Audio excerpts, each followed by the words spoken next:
प्रभु यीशु मसीह के जन्म के पूर्व इस द्वितीय आगमन के पावन अवसर पर क्रिश्चियन चर्च भोपाल की ओर से आप सबों को ढेर सारी शुभकामनाएं। प्रभु का वचन जिसे पढ़ने में हमारी अगुवाई श्री आशीष जेकब करेंगे। यीशु के जन्म का संदेश, लूका की इंजील उसका 2 अध्याय 8 और 9 पद। और उस देश में कितने गड़रिये थे जो रात को मैदान में रहकर अपने झुंड का पहरा देते थे, और प्रभु का एक दूत उनके पास आ खड़ा हुआ और प्रभु का तेज उनके चारों ओर चमका और वे बहुत डर गए। आमीन। पतित मानव से प्यार करने वाले यीशु की आराधना इन गीतों के द्वारा करें।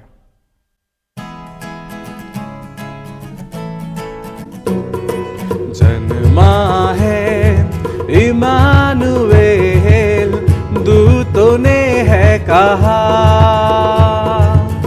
आओ चले हम उसके पीछे, ले चले वो जहां। जन्मा है इमानुएल, राह तकता था जग जिसकी, आ गया वो बन के ज्योति।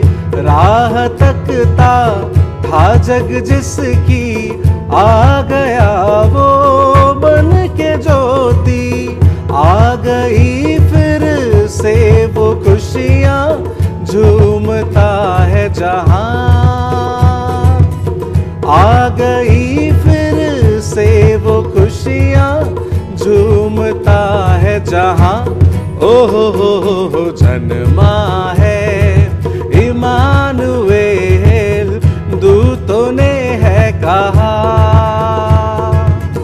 आओ चले हम उसके पीछे, ले चले वो जहां। जन्मा है इमानुएल। जीवन में आनंद लाने वाले प्रभु के संदेश को हम प्रभु के दास आदरणीय बिशप डॉक्टर विपिन लाल जी के द्वारा सुनेंगे। प्रभु यीशु मसीह के जन्म के इस पावन अवसर पर हमारे दिल खुशी और आनंद से लबरेज हैं, क्योंकि ये हमारा सौभाग्य है कि आज से 2000 साल पहले मेरे जीवन को बचाने और आनंद देने के लिए प्रभु यीशु मसीह एक मुक्तिदाता के रूप में संसार में जन्म लिया। और ये घटना जो आज हमारे लिए पढ़ा गया, जहां लिखा उसके 10वें पद में कि मैं तुम्हें बड़े आनंद का सुसमाचार सुनाता हूं।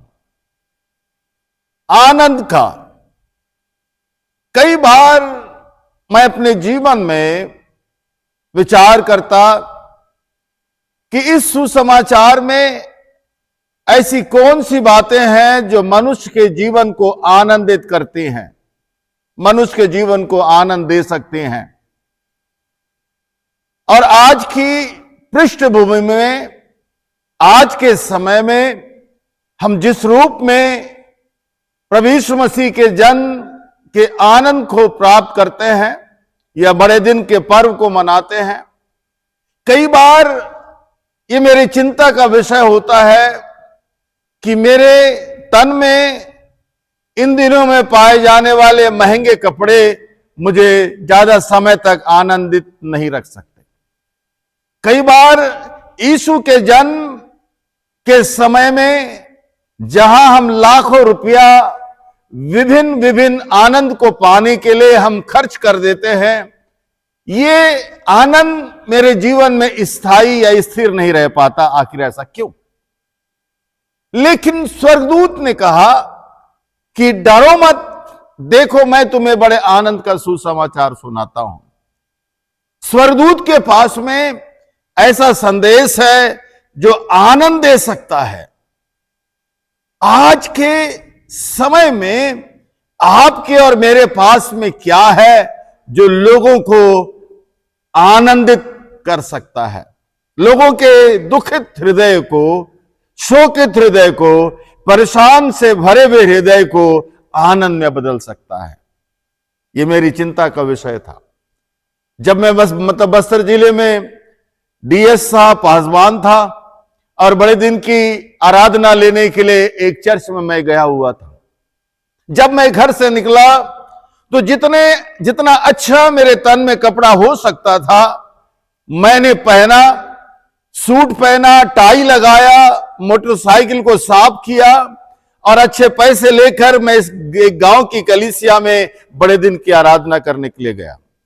और जब मैं उस आराधनालय के पासवान के पास में उनके घर के अंदर प्रवेश किया तो उन्होंने मेरा अभिवादन किया, मुझे चाय पिलाया और बात करते करते मैंने उनसे पूछा कि आदरणीय पासवान महोदय, आज के इस बड़े दिन के समय में आपके तन में, आपके पत्नी के तन में, आपके बच्चे के तन में वही पुराने कपड़े हैं, ऐसा क्यों? मेरी चिंता का विषय था। मैंने उनसे पूछा क्या आपके पास में बड़े दिन मनाने के लिए पैसे नहीं हैं? तो उन्होंने कहा कि डीएस साहब ऐसी बात नहीं है, लेकिन इस वर्ष में मैं और मेरी पत्नी ने दोनों ने प्रार्थना के साथ में विचार किया कि इस वर्ष बड़े दिन के समय जितना पैसा हमारे घर में खर्च होता है वो हमारे ऊपर खर्च ना करके हम गांव के एक गरीब परिवार की हम सहायता करेंगे।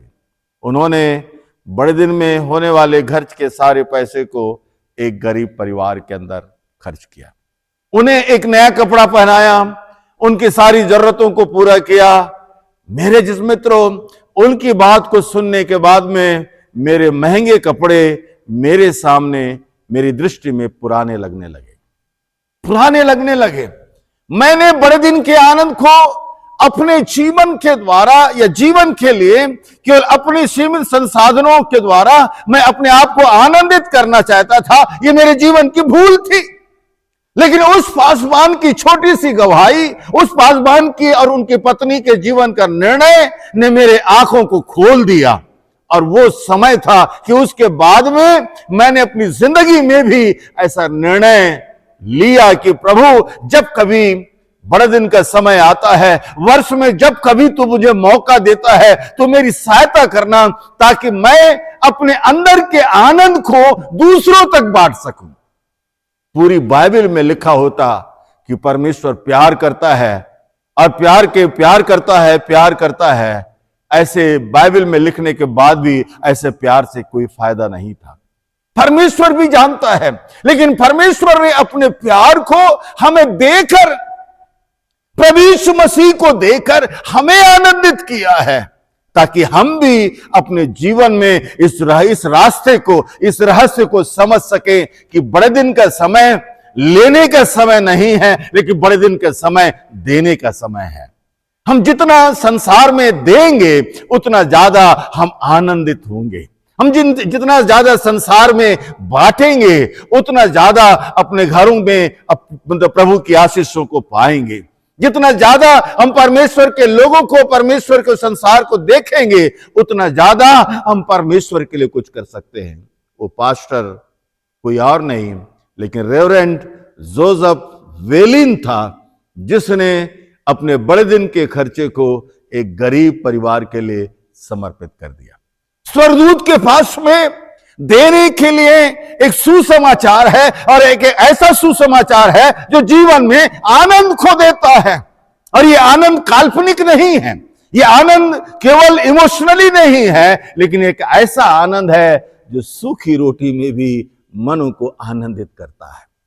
एक ऐसा आनंद है जो फटे कपड़े में भी जीवन को परमेश्वर के साथ में मिलाता है। एक ऐसा आनंद है जो जीवन की हर एक परिस्थितियों में मनुष्यों से प्यार करने की शिक्षा देता है। एक ऐसा आनंद है जो मनुष्यों को एक दूसरे के साथ में मिलाता है। स्वर्गदूत ने कहा कि डरो मत, मैं तुम्हें बड़े आनंद का सुसमाचार सुनाता हूं। आज भारत देश में बसी हुई कलीसिया के पास हमारे भारतीय भाई और बहनों के को देने के लिए आपके पास में क्या है? क्या आप लोगों को बुलाकर खाली जलपान कराना चाहते हैं? लोगों को बुलाकर क्या सम्मान देना चाहते हैं? या लोगों को बुलाकर अपने प्रेम की अभिव्यक्ति किसी भी रूप में करना चाहते हैं? या लोगों के लिए आपके पास में ऐसी कोई चीज है जो लोगों के दिलों को आनंदित कर सके? स्वर्गदूत ने कहा, डरो मत, देखो मैं तुम्हें बड़े आनंद का सुसमाचार सुनाता हूं।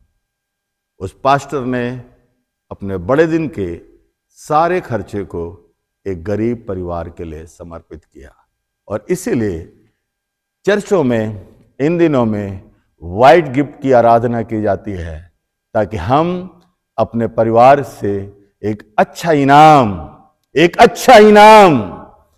इनाम एक गरीब परिवार को दे सके।